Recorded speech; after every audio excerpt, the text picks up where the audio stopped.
예, 스님 반갑습니다. 네. 예, 저는 좀 그러니까 욕심이라고 하면 할 수도 있습니다. 꿈이기도 하고 욕심이기도 한데, 저는 법륜 스님처럼 그렇게 좀 지혜롭게 생각하는 그런 뭐랄까 지혜롭게 생각하는 그런 좀 지혜를 갖고 싶습니다. 또 그리고 어떻게 하면 법륜 스님처럼 그렇게 대중들 앞에서 또 재미있게 말할 수 있나, 설득력 있게 좀 그 과정이 좀 궁금합니다. 그리고 방법이나 이런 것들이. 고생 좀 하면 돼요. 아, 고생만 많이 하면 될 수 있어요. 예, 그러니까 잡혀가서 고문도 좀 당해보고 아, 감옥살이도 좀 해보고 욕도 엄청나게 얻어먹어보고 예, 아시겠어요? 예, 그렇게 고생을 많이 하면 되는데 자기 고생 많이 할 각오가 돼 있어요. 예.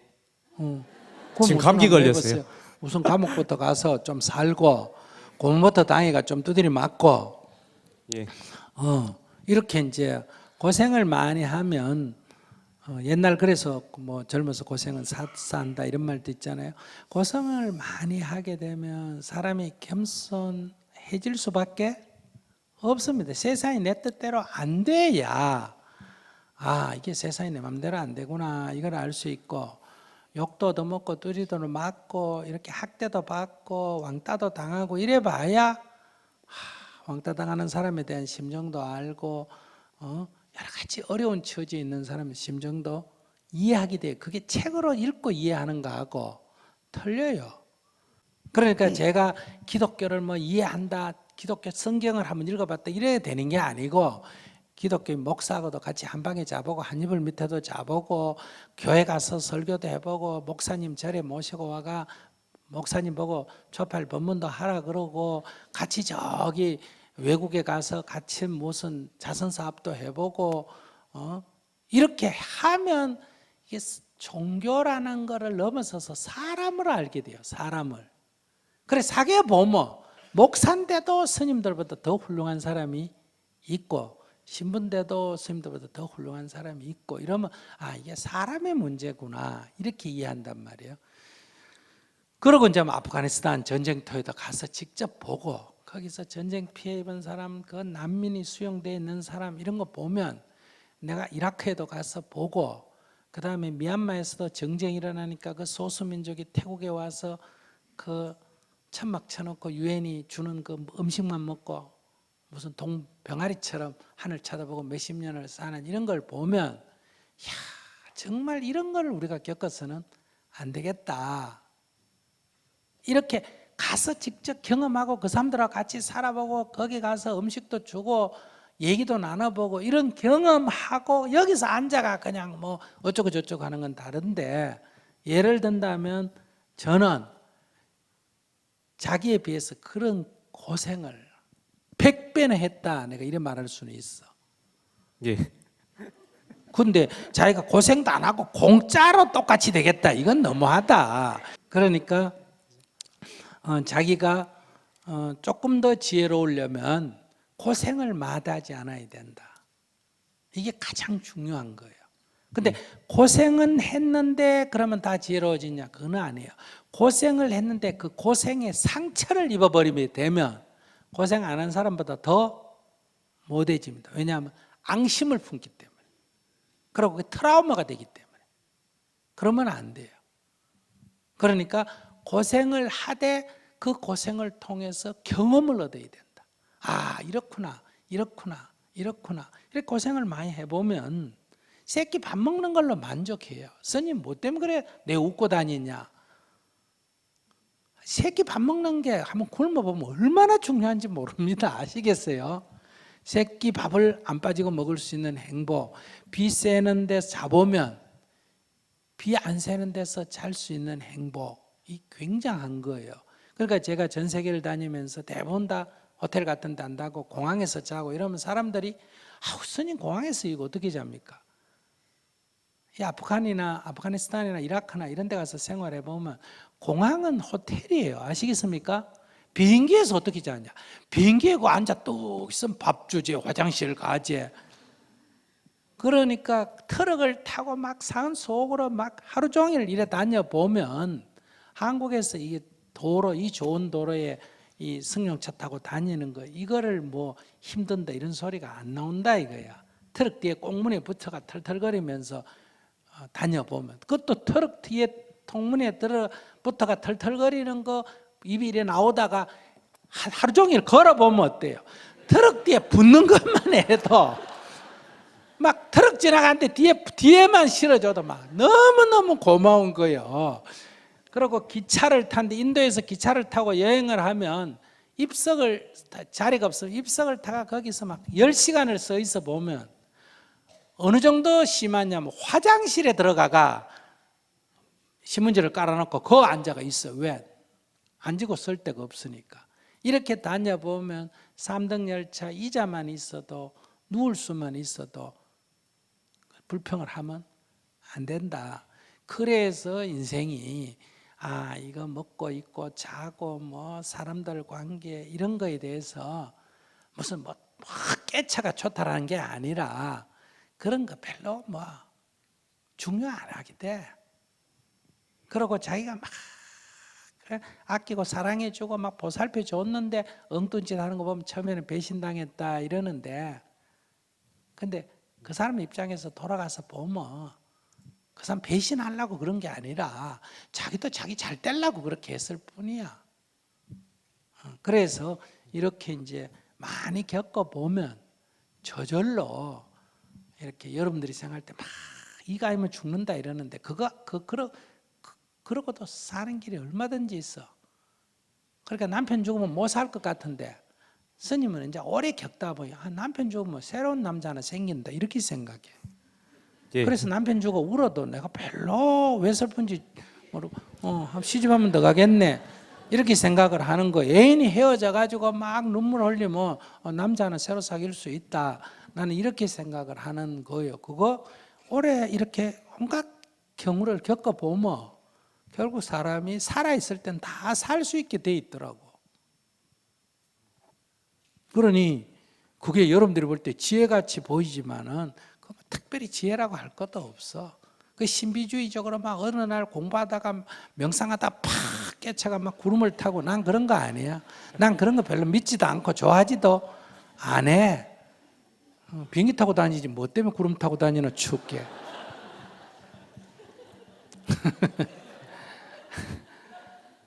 고생 좀 해요. 예. 젊은 사람이 편한 거 찾지 말고. 그래서 나는 대학 졸업하는 젊은이에게 내가 말하는 건 이거예요. 딱 졸업하면 어떤 직장을 구해야 평생 직장을 구할 수 있느냐. 일은 많이 하고 일은 힘들고 돈은 조금 주는 직장을 첫 번째로 구해라. 그거 구하기 쉬워요, 어려워요? 구하기 쉬워. 오늘 하루 만에 당장 구할 수 있어. 두 번째, 그런 직장 구해가 다니면 내가 종업원인데도 사장 눈치 볼 필요가 있어요, 없어요? 없어. 사장이 내 나갈까 봐 겁내지. 내가 사장 눈치 볼 필요가 하등 없는 거예요. 내가 첫날부터 난 갑으로 살 수 있는 거예요. 조금만 뭐라 그러면 옆으로 가버리면 돼. 그러고 뭐 직장 올려도 월급 올려도 투정할 필요가 없어요.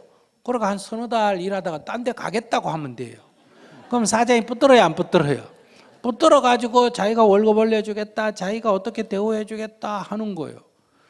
그러니까 이 딱 인생의 갑이 뭐 바로 되는데 여러분들은 그 돈 때문에 평생 얼로 사는 거예요. 첫 직장을 좋은 걸로 일은 조금 하고 월급은 많은 걸 구하니까 첫째 구해져요, 안 구해져요?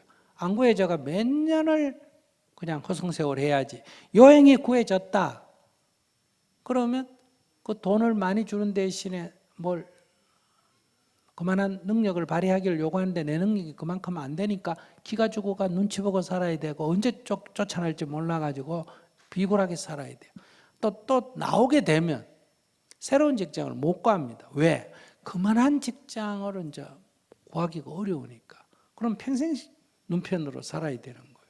그러니까 처음 좋은 거 그게 뭐하고 똑같았냐? 그게 낚시밥하고 똑같은 거예요. 저는 이게 연구를 많이 하는데 이 노름해가 패가망신하거나 주식회가 패가망신하는 사람은 대부분 첫 번째, 두 번째, 세 번째 초기에 투자해서 돈 벌었을까 잃었을까? 돈 벌었어요. 그럼 거기 중독성이 있습니다. 처음에 딱 실패해버리면 아예 안 하든지 그다음에 아무리 돈을 벌어도 실패할지 모른다는 늘 안전성에 대해서 고려를 합니다. 그래서 처음 좋은 게 좋은 게 아니에요. 그거를 우리 경상도 사투리로 뭐라 그러냐, 모섬들이 노름할 때 초장 끝발, 개 끝발이라 그래요. 아시겠어요? 처음 잘 나가는 거 그 절대로 좋은 거 아니다. 그래서 고생은 나쁜 게 아니에요. 고생이야말로 자기 인생을 탄탄하게 만드는 거예요. 그러니까 돈 예. 주고 일부러 고생할 건 없지만은 오는 고생 마다하지 마라 이런 얘기. 예. 알겠습니다. 감사합니다. 어쨌든 여러분께 오늘 제가 말씀드리고 싶은 거는 우리 대한민국 지금 문제가 많아요, 안 많아요? 자, 문제가 많은 거 우리 인식하죠. 그런데 또 대한민국이 얼마나 좋은 나라냐. 매주 100만 명이 석 달, 넉 달을 가서 데모를 했는데도 잡혀간 사람 하나 없고 다친 사람 하나 없고 휴지 하나 안 버렸다는 건 대단해요, 안 해요? 대단하죠. 그러니까 지금 우리 대한민국에 문제가 많지만은 근본적으로는 대한민국에 긍정적이어야 된다. 대한민국이 정말 절대 빈곤 국가에서 지금 이 정도로 살고 있도록 3만 불에 가까운 이런 정도로 산업화에 성공한 거는 세계에서 유례가 드문 일이고, 완전 독재 국가에서 같은 한국 사람이 북한의 독재를 보세요. 그런 정도의 독재 국가에서 지금의 민주화를 이뤘다는 거는 진짜 자랑스러워요, 안 자랑스러워요? 자랑스러워요. 그러니까 산업화의 민주화에 성공한 대한민국에 대해서 우리가 자랑스럽게 생각해야 된다. 그럼에도 불구하고 대한민국은 문제가 아주 많다. 즉 GDP로는 세계 13인데 행복도로는 세계 117이에요. 문제가 많으면 이런 일이 없으면 이런 게 생기겠어요? 그러니 우리는 개선해야 될 점이 참 많다. 그중에 제일 먼저 극복해야 될 게 우리의 안전입니다. 우리가 먹고 살만한 이제 안전을 찾아야 되겠죠. 세월호 문제, 원자력 문제도 있지만 제일 중요한 안전은 전쟁이 없어야 됩니다. 전쟁이 없는 평화를 확실하게 구축해야 된다. 두 번째가 우리가 자본주의 사회고 경쟁 사회니까 경쟁이 공정해야 돼요, 불공정해야 돼요? 공정해야 돼. 근데 우리 사회가 지금 불공정합니다. 여기 온갖 것이 결탁되어 있어서. 그래서 우리 사회가 공정해야 된다. 세 번째가 우리 사회가 빈부격차가 너무 심합니다. OECD 가액 중에 멕시코 다음에 2등인가 3등인가 그래요. 그러니까 우리가 이 평등의 문제를 해결해야 된다. 최소한도 이 세 가지를 해결하지 않고는 우리 대한민국이 양적으로는 좋아졌는데 질적으로는 아직도 후진국 수준을 못 면하고 있다. 이거를 바꾸는 거는 뭐예요? 정치예요. 통일 문제를 푸는 것도, 이 공정사회를 이루는 것도, 이 불평등을 해소하는 것도 누가 합니까? 정치가 합니다. 개인이 할 수가 없어요. 그런데 문제는 그 정부를, 그 국회를 구성하는 건 누가 합니까? 우리 국민이 한다. 이걸 우리가 잊어서는 안 된다. 그런 희망을 가지면서 여러분과 함께 기도합시다. 감사합니다.